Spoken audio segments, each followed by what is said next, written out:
নমস্কার বন্ধুরা, আমি মনি রান্নাবাটিতে আবারও আপনাদের সবাইকে স্বাগত জানাই। আজকের রেসিপি ভেজ কাবাব। বাচ্চাদের টিফিন বক্স হোক বা বড়দের ইভিনিং স্ন্যাক্স, রান্নাটা ভীষণই সোজা আর খুবই হেলদি। একদম বাড়িতে থাকা ঘরোয়া উপকরণ দিয়ে আজ আমি এই কাবাবগুলো কিন্তু তৈরি করে নিয়েছি। চলুন তাহলে আর দেরি না করে ঝটপট রান্নাটা শুরু করে নিই। এই রান্নায় সবার প্রথমে আমার লাগবে সাদা তেল। বলে রাখি, এই রান্নাটা কিন্তু আমি পুরোটাই সাদা তেলে করে নিচ্ছি, তবে আপনারা চাইলে কিন্তু সাদা তেলের পরিবর্তে মাখনেরও ব্যবহার করতে পারেন। এখানে আমি 2 ছোট চামচ পরিমাণে সাদা তেল নিয়ে নিলাম। এবার তেলটা ভালো মতো গরম হওয়া অবধি একটু ওয়েট করে নিতে হবে। তেলটা গরম হয়ে গেলে এভাবে কড়ার গায়ে ভালো মতো গ্রিজ করে নেব। এবার এর মধ্যে দিয়ে নেব 1/2 চা চামচ পরিমাণে রসুন গ্রেট করে রাখা। এরই সাথে এর মধ্যে দিয়ে নেব একটা ছোট সাইজের পেঁয়াজ, যেটাকে আমি একদম ফাইনলি চপ করে নিয়েছি। চেষ্টা করবেন পেঁয়াজটা যতটা সম্ভব ফাইনলি চপ করে নেবার। এবার এই সবকটা জিনিসকে মিডিয়াম হিটে ভালো মতো একটু নাড়াচাড়া করে নিতে হবে। তবে খেয়াল করতে হবে পেঁয়াজ বা রসুন যেন খুব বেশি কড়া করে ভাজা না হয়ে যায়, জাস্ট হালকা একটু ভেজে নিতে হবে। পেঁয়াজ ও রসুনের কাঁচা গন্ধ যাওয়া অবধি আমরা এগুলোকে ভেজে নেব। এবার এই স্টেজে ওভেনের হিটটা একদম লোতে করে নিলাম।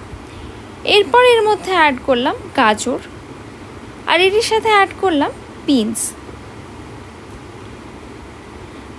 আপনারা কিন্তু আপনাদের পছন্দ মতো সবজি এখানে অ্যাড করতে পারেন।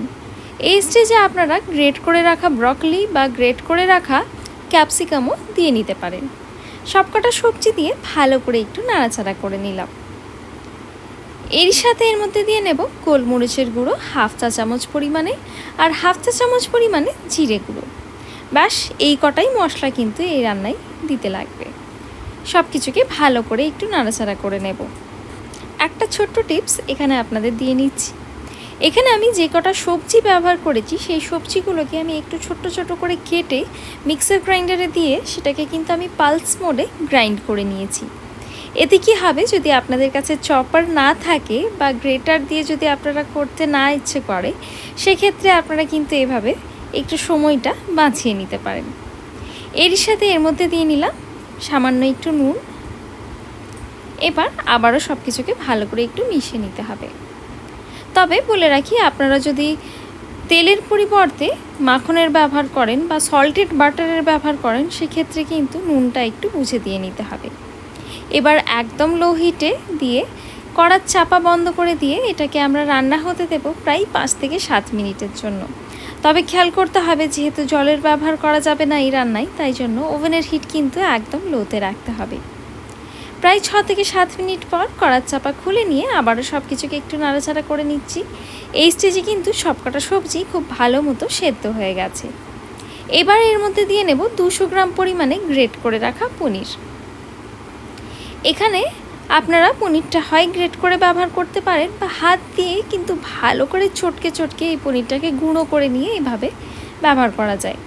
আবার টাটকা ছানাও কিন্তু বাড়িতে তৈরি করে নিয়ে এই রান্নায় দেওয়া যায়। পনিরটা দিয়ে নিয়ে আবারও সব কিছুকে খুব ভালো করে একটু মিশিয়ে নিচ্ছি। পনিরটা দেবার পর মিডিয়াম হিটে আমাদের কিন্তু এই সব কিছুকে প্রায় 3 থেকে 4 মিনিট সময় ধরে ভালো করে মিক্স করে নিতে হবে। এবার এই রান্নায় বাইন্ডিং দেবার পালা। তার জন্য এর মধ্যে দিয়ে নেব 2 টেবিল স্পুন পরিমাণে ছাতু, আর এরই সাথে দিয়ে নিয়েছি মাখানাকে আমি কিন্তু ড্রাই রোস্ট করে রেখেছিলাম।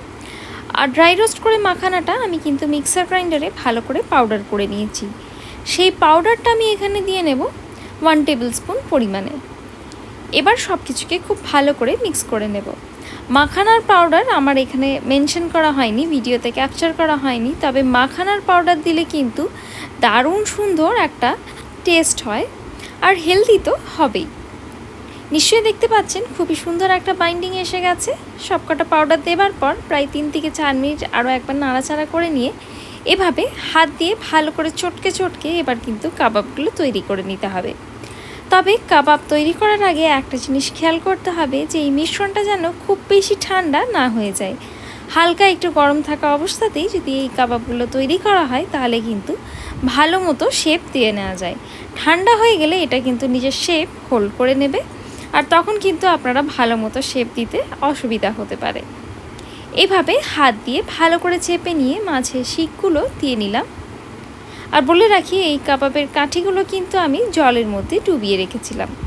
এক এক করে এভাবে সবকটা কাবাব আমি কিন্তু তৈরি করে নিচ্ছি।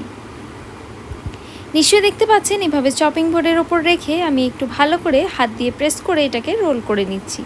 এতে করে শেপটা কিন্তু খুবই ভালো হয়। আর যে এন্ডগুলো আছে সেই এন্ডগুলোকেও আমি কিন্তু ভালো মতো একটু চেপে দিচ্ছি। আপনাদের পছন্দ মতো সাইজের এগুলো কিন্তু করে নিতে পারেন। এবার কড়াতে দিয়ে নিলাম 2 টেবিল স্পুন পরিমাণে সাদা তেল।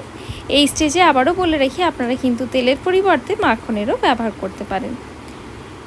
তেল ভালো মতো গরম হয়ে যাওয়ার অপেক্ষা তেলটা ভালো মতো কড়ার গায়ে গ্রিজ করে নিতে হবে। এবার এক এক করে এই কাবাবগুলো আমরা এর তেলের মধ্যে দিয়ে নেব। আর সবকটা কাবাব দিয়ে দেওয়ার পর ওভেনের হিটটা আমাদের কমিয়ে কিন্তু মিডিয়ামে করে দিতে হবে। মিডিয়াম হিটে বা মিডিয়াম টু লো হিটে কিন্তু কাবাবগুলো ভেজে নেবার চেষ্টা করবেন। হাই হিটে একদমই ভাজা যাবে না, তা না হলে কিন্তু ওপর থেকে পুড়ে যেতে পারে। এভাবে যেহেতু কাবাবগুলো খুবই সফট, আমি একটু উল্টে নিচ্ছি এগুলোকে কেয়ারফুলি। কাবাবগুলো ভাজতে মোট 4 থেকে 5 মিনিটের আমার কিন্তু এখানে সময় লেগেছে। খুব বেশি সময় ধরে কিন্তু কাবাব ভাজার কোনো প্রয়োজন নেই। যেহেতু এই রান্নায় মাখানা, ছাতু, পনির আর নানা রকমের ভেজিটেবলস ব্যবহার করা হয়েছে, নিশ্চয়ই বুঝতে পারছেন এটা কিন্তু ভীষণই হেলদি। বাচ্চাদের জন্য বাড়িতে একবার অবশ্যই ট্রাই করতে পারেন।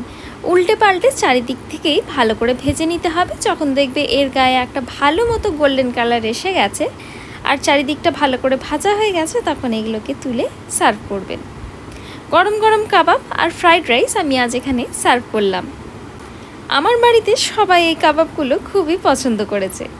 আপনারা রেসিপিটা বাড়িতে অবশ্যই ট্রাই করবেন আর আমাকে কমেন্টসে জানাতে ভুলবেন না যে রেসিপিটা কেমন লাগলো।